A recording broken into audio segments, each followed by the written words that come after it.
అని రైతులను నిండా ముంచింది. 10 ఏళ్లైనా వాళ్ళకి శాతగాలే చేయడం. మీరు 2 లక్షల రైతు రుణమాఫీ అధికారంలోకి రాగానే చేస్తాము అని చెప్పి మళ్ళొక్కసారి రైతులను నిండా ముంచిండ్రు.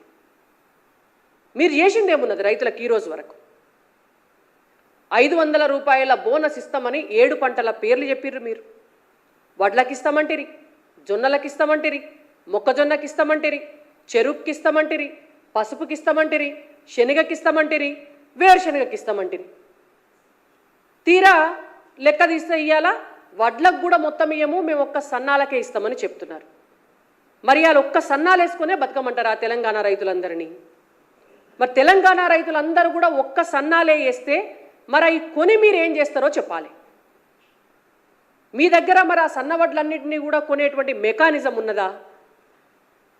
తెలంగాణ రాష్ట్రంలో ఉన్నటువంటి సివిల్ సప్లైస్ డిపార్ట్మెంట్ అంత ఎఫిషియెంట్గా పనిచేస్తున్నదా? నిన్న ఉత్తమ్ కుమార్ రెడ్డి గారు ఒక ప్రెస్ కాన్ఫరెన్స్ పెట్టి ఈ పక్క పొంటి ఒక 3 నాయకులను, ఆ పక్క పొంటి ఒక 5 నాయకులను కూర్చోబెట్టి పెద్ద ఉపోద్ఘాతం చెప్పినాడు. సివిల్ సప్లైస్ డిపార్ట్మెంటు 58,000 కోట్ల రూపాయల అప్పులల్లో ఉన్నది అని గర్వంగా చెప్పుకుంటున్నాడు ఆయన. 58,000 కోట్ల రూపాయల అప్పుల్లో సివిల్ సప్లైస్ డిపార్ట్మెంట్ ఉన్నది. 11,000 కోట్ల రూపాయల నష్టాల్లో ఉన్నది సివిల్ సప్లైస్ డిపార్ట్మెంట్ అని. ఇవాళ మేము భారతీయ జనతా పార్టీగా ఒక్కటే క్వశ్చన్ అడుగుతున్నాం. సివిల్ సప్లైస్ డిపార్ట్మెంట్ చేయాల్సినటువంటి పని ఏం చేస్తుంది?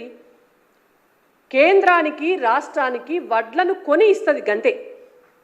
మరి సివిల్ సప్లైస్ డిపార్ట్మెంట్కు 58,000 కోట్ల రూపాయల అప్పు చేయవలసినటువంటి అవసరం ఎందుకు వచ్చింది? ఇది కాళేశ్వరం కంటే పెద్ద స్కాము. కాళేశ్వరం కంటే పెద్ద స్కాము సివిల్ సప్లైస్ డిపార్ట్మెంట్లో జరిగింది.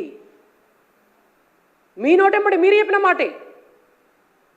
మీ సివిల్ సప్లైస్కి సంబంధించినటువంటి ప్రభుత్వం ఇచ్చినటువంటి లెక్కలల్లా ఉన్నటువంటి విషయం 58,000 కోట్ల రూపాయల అప్పు ఎందుకైతుంది సివిల్ సప్లైస్ డిపార్ట్మెంట్కి? మీరేం ఖర్చు పెట్టినరని అవుతుంది? మీరేమన్నా గోడౌన్లు కట్టిర్రా? లేకపోతే మీరేమన్నా పెద్ద పెద్ద నిర్మాణాలు చేసిర్రా? లేకపోతే మీరేమన్నా మార్కెట్ యార్డులు కట్టినరా? లేకపోతే ఇంటింటికి రైతుకు ఒక గోడౌన్ కట్టి పెట్టినరా? ఒక్కో రైతుకు ఒక్కో గోడౌన్ కడితే కూడా 58,000 కోట్ల రూపాయలు కావు తెలంగాణ రాష్ట్రంలో. మరి మీరు ఎందుకు అప్పు చేసిండ్రు? గత 10 సంవత్సరాల కాలంలో 58,000 కోట్ల రూపాయల అప్పు సివిల్ సప్లైస్ డిపార్ట్మెంట్కి అయింది అంటే కాళేశ్వరం కంటే పెద్ద స్కామ్ జరిగినట్టే లెక్క. మరి ఈ స్కామ్ను బయట పెట్టేటందుకు తెలంగాణ రాష్ట్ర ప్రభుత్వం ఎందుకు చర్యలు తీసుకుంటలేదు? ఉత్తమ్ కుమార్ రెడ్డి గారు ఎందుకు కేసీఆర్ గారిని రక్షిస్తున్నారు? ఇవాళ భారతీయ జనతా పార్టీగా మేము అడుగుతున్నాం. 58,000 కోట్ల రూపాయల అప్పుకు ప్రభుత్వం ఇచ్చినటువంటి లెక్కల ప్రకారం 290 కోట్ల రూపాయల వడ్డీ కడుతున్నారు నెలకి. ఈ పైసలు ఎవలై? ఇవేమన్నా రేవంత్ రెడ్డి అత్తగారింటికి వచ్చి తెస్తున్న పైసలా? ఉత్తమ్ కుమార్ రెడ్డి గారికి వాళ్ళ అమ్మగారు వాళ్ళ నాయన ఇచ్చినటువంటి పైసలా? తెలంగాణ రాష్ట్ర ప్రజల పైసలు. ఎవల కోసం మీరు అప్పు చేసిండ్రు? ఎవల కోసం మీరు వడ్డీలు కడుతున్నారు? ఎవల కోసం సివిల్ సప్లైస్ని 11,000 కోట్ల నష్టాలల్లో ఉంచిండ్రు? దీని వెనుకాల ఉన్నటువంటి